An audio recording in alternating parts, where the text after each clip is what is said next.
حج کی برکات ماشاءاللہ خیمے میں اس ٹائم میں موجود ہوں. یہاں پر میڈیکل کی بھی فیسلٹی ہے اور اس کے بعد کھانے کی بھی ماشاءاللہ فیسلٹی ہے. اور موسم جو ہے نا بہت زبردست ہوا ہے الحمدللہ. شکر ہے مقدس پہاڑی سامنے ہے. اور آپ سے میں نے چند ایک بہت ضروری باتیں کرنی تھی. انشاءاللہ تعالی میں سائٹ پر ہو کے تو پھر آپ سے سب باتیں کرتا ہوں ڈیٹیل میں. سبحان اللہ کیا زیارت ہے. اور اس ٹائم میں مینا میں موجود ہوں. اللہ پاک کا جتنا بھی شکر ادا کروں کام ہے. آپ کو پتہ ہے کہ حج کرنے کے بعد تھکاوٹ جو ہے نا اچھی خاصی ہو جاتی ہے.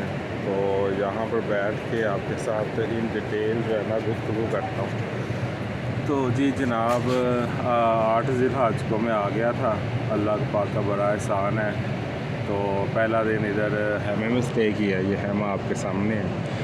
اور اس کے بعد 9 ذی الحج کو نکل گیا تھا عرفہ کی طرف. وہاں پر جا کے حج کی نماز ادا کی اور اس کے بعد حج کا خطبہ سنا. اور پھر وہاں پر وقوف عرفہ کیا. مغرب کی نماز کے ٹائم ادھر سے نکلا.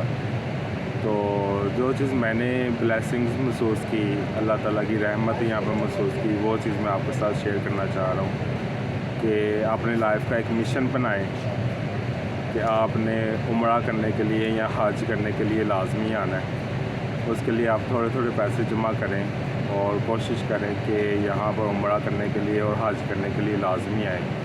کیونکہ انسان کی زندگی کا یہ سب سے اہم سمجھنے کے مقصد ہونا چاہیے. اور اگر اسلام کی روح سے بھی دیکھیں تو اسلام کا یہ ایک سب سے اہم ترین رکن ہے حج کی ادائیگی. تو جب آپ حج پر آ جاتے ہیں تو جو چیز میں نے فیل کی کہ اللہ تعالیٰ کی رحمت ہوتی ہے. یہاں پر بزرگ لوگ بھی ہوتے ہیں اور اس کے بعد جوان لوگ بھی ہوتے ہیں. تو اللہ تعالیٰ توفیق عطا فرماتا ہے, ہمت عطا فرماتا ہے. اس دفعہ حج کے اوپر بہت زیادہ گرمی تھی. تو تقریباً 40 لاکھ کا کراؤڈ تھا. یعنی 40 لاکھ سے بھی زیادہ لوگ آئے ہوئے تھے حج کرنے کے لیے اور ڈفرینٹ ممالک سے آئے ہوئے تھے. تو لوگوں نے حج ادا کیا. تو حج کے درمیان تھکاوٹ لازمی ہو جاتی ہے کیونکہ ٹریولنگ بہت زیادہ کرنی ہوتی ہے. مینا سے عرفات تک, پھر مزدلفہ تک, مزدلفہ سے لے کے پھر مینا تک. تو یہ ساری ٹریولنگ کرتے ہوئے نا کافی زیادہ انسان کو تھکاوٹ ہو جاتی ہے. تو اس میں طریقہ کار یہی یوز کرنا چاہیے کہ آپ اپنی ساتھ کھانے پینے کا خاص احتیاط کریں اور اس کے بعد ریسٹ کرنے کی کوشش کریں حج کے درمیان. تو اپنے ارکان کو کمپلیٹ کرنے کی کوشش کریں. تو یہ ساری کی ساری چیزیں جو ہے نا اللہ تعالیٰ کو بہت زیادہ محبوب ہیں کہ جب انسان راستہ اپنے اللہ تعالیٰ کے راستے پر چلتا ہے تو اللہ تعالیٰ فرماتا ہے کہ تو 1 قدم آ تو میں تمہاری طرف 10 قدم آؤں گا. تو اللہ تعالیٰ کو وہ بندے بہت زیادہ محبوب ہیں کہ جو حج کرنے کے لیے آتے ہیں. اللہ تعالیٰ خود فرماتا ہے کہ یہ میرے مہمان ہیں.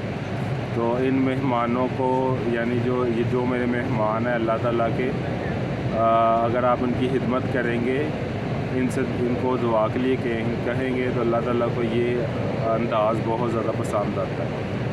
تو ماشاءاللہ اللہ کا شکر ہے حج بہت اچھا سے کمپلیٹ ہو گیا ہے. اب مینا کا فرسٹ ڈے ہے. تو مینا کی 3 راتیں جو ہے نا وہ یہاں پر گزارنی ہوتی ہیں اور 3 دن شیطان کو کنکریاں مارنی ہوتی ہیں. تو یہ سارا کا سارا پروسیس چلتا رہتا ہے. جو اہم رکن ہوتا ہے وہ ادا ہو جاتا ہے 9 ذی الحج کو. ابھی میں آپ کو دکھا رہا ہوں کہ وہ دیکھیں ماشاءاللہ سیکیورٹی اتنی اچھی ہے کہ ابھی ایک ایروپلین بھی, ہیلی کاپٹر بھی اوپر سے گزر کے جا رہا ہے جس کی آواز کافی زیادہ ہے.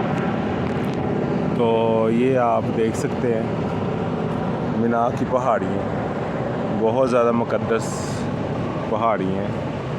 اور جیسا کہ آپ کو پتہ ہے کہ میں اپنے یوٹیوب چینل پر اپنی جو لائف کی شیئرنگ ہے وہ ٹریولنگ کی آپ کے ساتھ شیئر کرتا رہتا ہوں. مکہ شریف کی اور مدینہ شریف کی ویڈیوز بھی میں لے کر آتا ہوں. تو یہ ساری کی ساری چیزیں میرے اپنے ویورز کے لیے ہیں اور آپ لوگوں کے کمنٹس آتے ہیں دعا کرنے کے لیے. تو پھر میں آپ کے لیے اسپیشلی دعا بھی کرتا ہوں. اور آج جو ہے نا میری ڈیوٹی سٹارٹ ہونے والی ہے رات 1 بجے مینا میں عبداللہ پل کے نیچے. تو وہاں پر مجھے 1 بجے سے لے کے 7 بجے تک کی میری ڈیوٹی ہے. انشاءاللہ تعالیٰ ڈیوٹی بھی ادا کروں گا اور اسی ڈیوٹی میں بلاگنگ کی کوشش کروں گا. ایکچولی یہاں پر پرابلم یہ ہے کہ ایک تو رش بہت ہو جاتا ہے اور اوپر سے تھکاوٹ بہت ہو جاتی ہے، اور بیٹری کا بھی بہت پرابلم ہے. گرمی اتنی زیادہ ہے کہ جو موبائل ہے وہ ہیٹ اپ ہو جاتا ہے اور کیمرہ زیادہ دیر تک آن نہیں رہتا. اس وجہ سے شارٹ ولاگس بنانے کی کوشش کرتا ہوں، اور آپ دیکھ رہے ہیں کہ ولاگس بالکل سمپل آ رہے ہیں. صرف آپ کے ساتھ یہ آئیڈیا شیئر کرنے کے لیے کہ آپ جب حج کے اوپر آئیں تو آپ کو ایک پہلے سے پتہ ہو کہ یہاں پر کس طرح کا ماحول ہوتا ہے، کس طرح سے جو ہے نا حج کی ادائیگی کی جاتی ہے.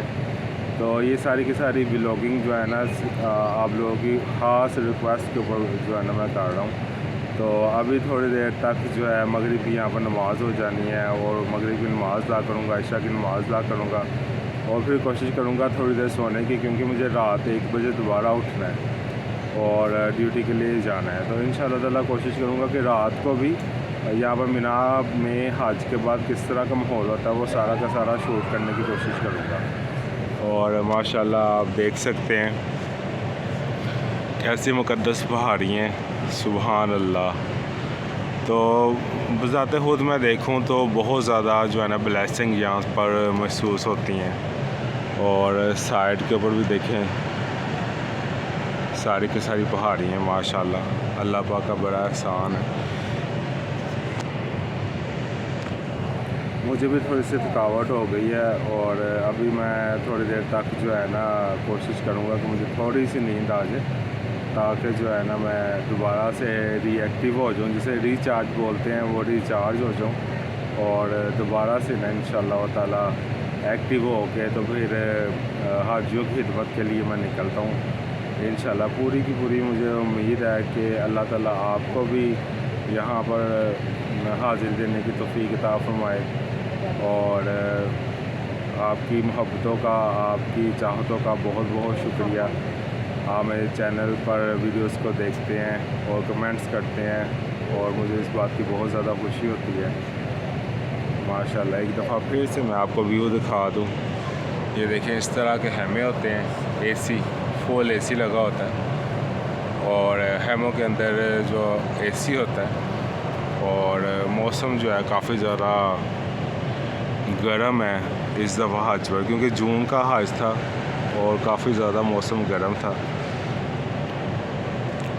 تو میں نے تھوڑی دیر کے لیے اٹھا تھا تو میرا دل کیا کہ میں اپنے یوٹیوب فیملی کے ساتھ بات کروں اور یہ ساری کی ساری ڈسکشن آپ کے ساتھ شیئر کروں.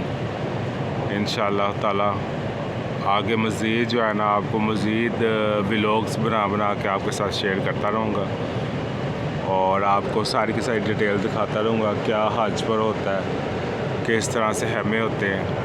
تو اب تک کے لیے اللہ حافظ.